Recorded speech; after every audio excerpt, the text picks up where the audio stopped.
Hi there, and I hope you're doing super well wherever you are. Today I wanted to just explain a bit about the mind, the conscious mind, and compare it to the unconscious mind. I just have been feeling it's a really useful subject to just inform you about, give you my appreciation, my knowledge and my experience about, because it's just an interesting subject. I will try and keep it as tight on time as possible because it can expand to lots of different conversations. So if it's simplistic, I apologize, but I think it's just a nice way to understand when I have lots of conversations with people, some of the things I'm thinking about and my perspective when I'm having meetings. So, the mind. You may have heard in the past about how we don't use enough of our mind, or we only use a small percentage of it.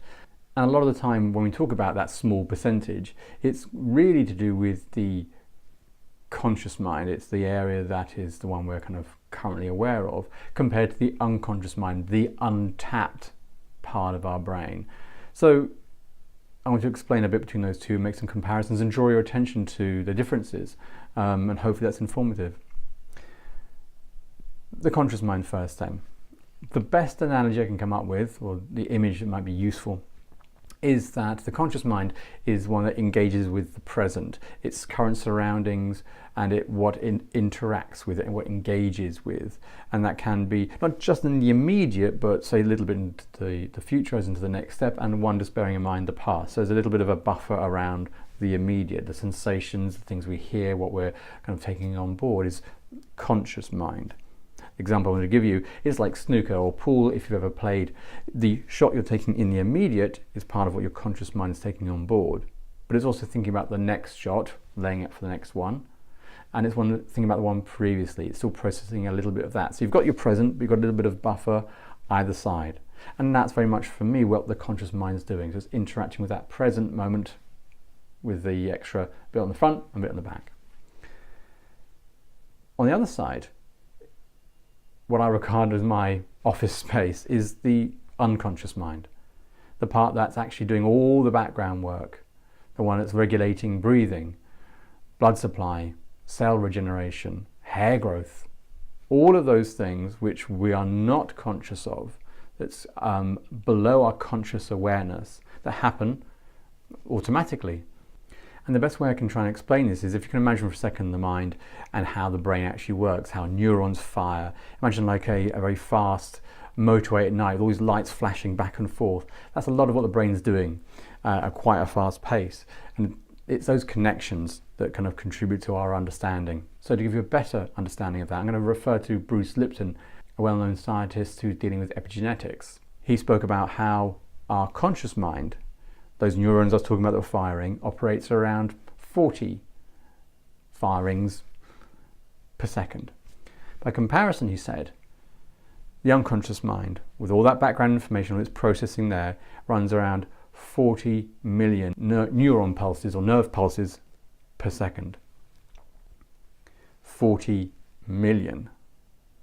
1 million times faster, 1 million times faster per second than the conscious mind.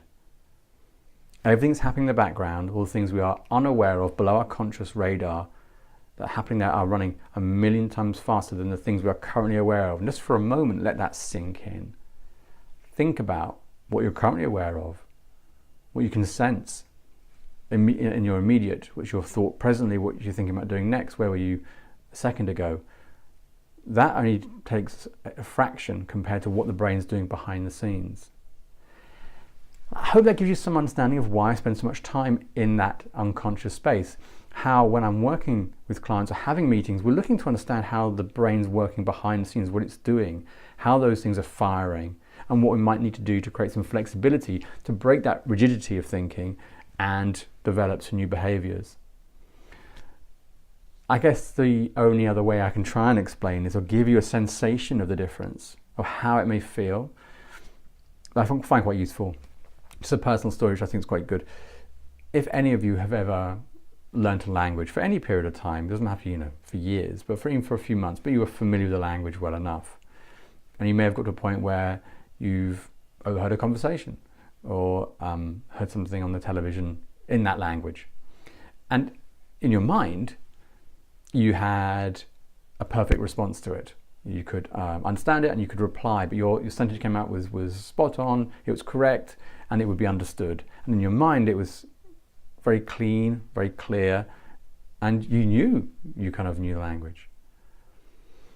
But then, if you were to say it, you could very quickly imagine yourself stumbling, falling over the words and not being as clear, and maybe not even saying anything at all due to kind of fear of awkwardness or embarrassment. Those two scenes, both very valid, I'm sure for some of you very real as well. I know that's been for me in the past. The conscious mind is very clear about what it knows. It's taken all the information, it restores it, holds on to it, and we access it when we need to. It's uninterrupted, it's unfiltered. But when we come to try and activate it and use it, our conscious mind gets in the way. It thinks about the present, it thinks about what's happening next, what happened just a minute ago or a second ago, and it just corrupts that smooth thinking. It's a great way of understanding what we're trying to do. We're trying to actually access that and let it flow through uninterrupted through to new behaviors. And that's one of the most powerful ways I can get it across. Now, if that resonates with you, fantastic.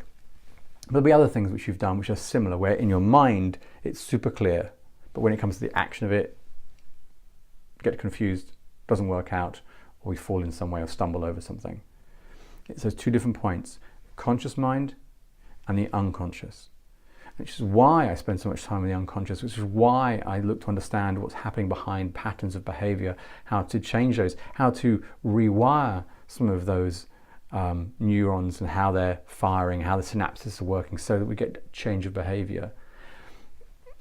If nothing at all from this little video, it's really about appreciating those differences, appreciating the differences, appreciating what the mind's doing, and actually give it a little more respect than you've probably done before, because it's doing so much. So I hope that's not too simplified, and I apologize if it is.